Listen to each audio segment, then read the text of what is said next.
Un zeste d'info, loisirs.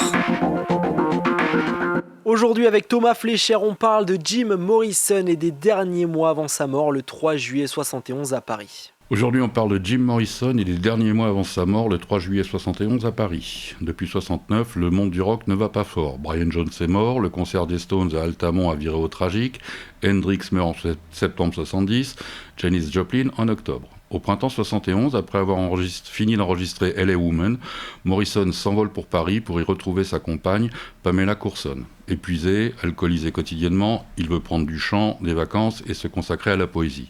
Tous les deux vont visiter la France, l'Espagne, le Maroc, la Corse. En France, il se rend à Chambord en compagnie d'Agnès Varda, qui filme les coulisses de Peau d'âne que réalise son mari Jacques Demy. Morrison a passé plusieurs jours chez la réalisatrice à Paris.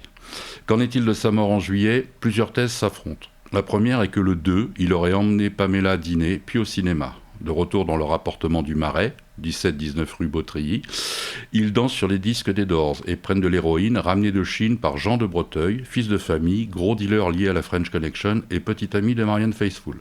Vers 5h du matin, Morrison prend un bain, vomit, appelle Pamela qui ne se réveille pas et meurt dans sa baignoire. La deuxième thèse est que Morrison se serait rendu au Rock'n'Roll Circus, club branché rive gauche, pour chercher de l'héroïne pour Pamela, auprès de deux hommes travaillant pour Jean de Breteuil, toujours lui, aurait délibérément pris de l'héroïne pure et serait mort d'une overdose dans les toilettes. Par crainte du scandale et de la fermeture du club, il aurait été ramené en voiture, déjà mort, jusqu'à l'appartement. La troisième thèse est que, tel Rimbaud parti en Arabie, Morrison aurait préparé un départ définitif et orchestré un faux décès destiné à couvrir sa fuite. Il serait donc, selon certains, toujours vivant. En attendant, Morrison est enterré à la va-vite au Père-Lachaise.